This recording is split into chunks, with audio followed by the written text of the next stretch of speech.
Bonjour à tous, aujourd'hui on va s'intéresser aux origines d'une cité antique, Rome. Rome est perçue aujourd'hui comme une cité ayant étendu son influence sur l'ensemble du pourtour méditerranéen, dominant les uns après les autres ses ennemis et intégrant une multitude de peuples qu'elle va romaniser. Revenons donc sur les origines de cette petite cité du centre de l'Italie en nous demandant par qui et quand a été fondée la cité de Rome.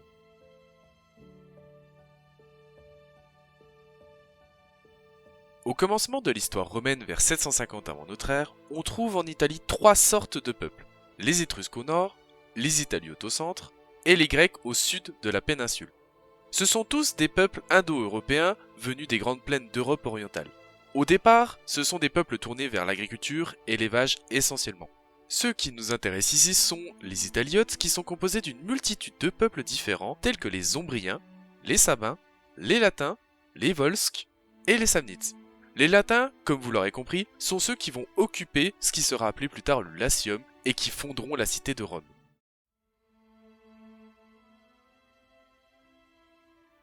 Rome est au départ un humble village établi au bord d'un fleuve, le Tibre, et près de marais salants, une ressource inestimable pour l'époque, dont l'occupation est estimée autour du Xe siècle avant notre ère, mais dont les traces archéologiques évoquent une occupation dès la préhistoire vers le XVIIe siècle avant notre ère.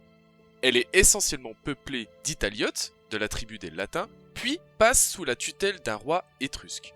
Dès le 8e siècle avant notre ère, Romulus et les Étrusques délimitent la ville par les remparts, le Pomerium, qui englobe au départ la colline du Palatin, puis les 6 autres collines, le Capitole, le Quirinal, le Viminal, l'Esquilin, le Caelius et l'Aventin.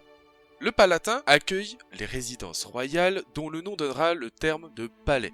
Le Capitole est quant à lui le lieu où siègent les autorités qui vont diriger la ville.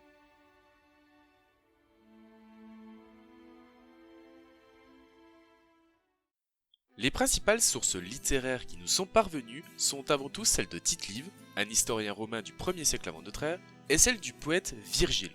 Cette construction fictive évoque une légende selon laquelle Rome aurait été fondée par deux jumeaux, Rémus et Romulus, descendants du héros troyen Énée.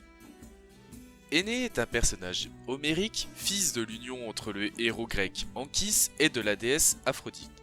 Ayant participé de façon marginale à la guerre de Troie, il n'en est pas moins couvert d'une certaine gloire par ses actes guerriers durant le conflit. À la chute de la cité, Énée s'enfuit de la ville et son aventure est ensuite reprise et poursuivie par les auteurs romains, notamment Caton l'Ancien, un homme politique romain majeur de la période républicaine au 3e siècle avant notre ère, mais c'est surtout le poète Virgile qui va retracer la vie d'Énée dans son poème L'Énéide au 1er siècle avant notre ère. Ce poème est extrêmement important pour comprendre la volonté des Romains de tisser un lien avec la mythologie glorieuse des Grecs et ainsi montrer la grandeur de la cité de Rome par son histoire fondatrice. Et c'est notamment par l'intermédiaire de l'Énéide de Virgile que les liens sont faits par l'intermédiaire d'Énée suite à sa fuite de Troie. La chute de la cité de Troie et la mort de la première épouse d'Énée, Créus, qui était la fille du roi troyen Priam, avec qui il a eu un fils, Ascane, marque son départ avec certains Troyens en direction de la Macédoine. Poussé par la divinité de Mercure, ou Hermès chez les Grecs, il entreprend ensuite son voyage vers la péninsule italique, et plus particulièrement en Sicile. Après un conflit avec le roi des Latins, Latinus, Énée va s'allier avec ce dernier. Il épouse alors la fille de ce roi, Lavinia, avec qui il aura un fils, Silvius. Énée et ses compagnons s'installent finalement dans le Latium, et son fils Ascagne, appelé aussi Iulé, va finir par fonder la cité de Albe, dont il sera le roi.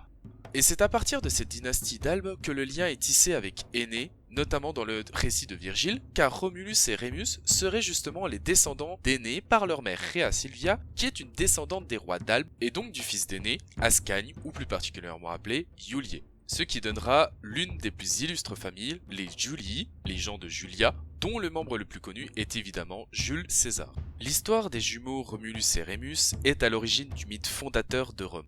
Condamnés à mourir dans les eaux du Tibre par l'usurpateur du trône d'Albe dont ils étaient les héritiers, les jumeaux sont sauvés et recueillis par une louve qui les allaita dans une grotte. Et c'est là, 20 ans plus tard, sur les sommets du mont Palatin, qu'ils décidèrent de fonder une cité du nom d'un des deux jumeaux qui serait désigné par les dieux. C'est ainsi que Romulus devint le premier roi légendaire de Rome en 753 avant notre ère après avoir tué son frère. Mais finalement, après cette histoire très romancée et surtout très mythologique de la part des auteurs de l'Antiquité, qu'est-ce que nous apprend finalement l'archéologie sur cette fondation de Rome? Cette cité n'est pas apparue du jour au lendemain sur un site vide d'occupation. On l'a dit, occupé depuis au moins le XVIIe siècle de façon périodique, le site de Rome est composé d'une multitude de villages jusqu'au 8e siècle. Le mythe fondateur de Romulus et Rémus est en réalité une synthèse du processus de fédération de ces villages et où une hiérarchie entre puissants et faibles va s'établir au fur et à mesure des siècles dans cette civilisation proto-historique et où l'exploitation de la terre va se renforcer. Rome devient ainsi une monarchie dotée d'un sénat, composé de chefs de clan, généralement de vieillards étant donné que le sénat est un dérivé du mot senex en latin qui signifiait ancien ou personne de plus de 60 ans.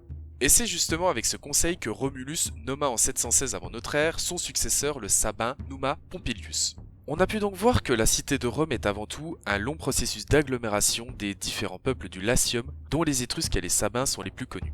Bien que les auteurs romains s'efforcent à rattacher les fondements de la cité grecque aux grands héros grecs par l'intermédiaire des grandes épopées, la réalité archéologique nous montre avant tout que ce sont des peuples du Latium qui vont s'établir de façon durable sur ce site marécageux entouré de collines. Cependant, la volonté d'un rattachement aux Grecs n'est pas anodin, car il ne faut pas oublier que les échanges culturels avec le monde grec sont attestés aussi loin que la colonisation du sud de la péninsule italique par les Grecs au 8e siècle avant notre ère. Voilà, donc j'espère que cette vidéo vous a plu, n'hésitez pas à partager et à mettre un like afin de soutenir la chaîne, et pour ceux qui le souhaitent, vous pouvez me soutenir via des dons sur la plateforme Tipeee. Allez, à très bientôt pour de nouvelles histoires.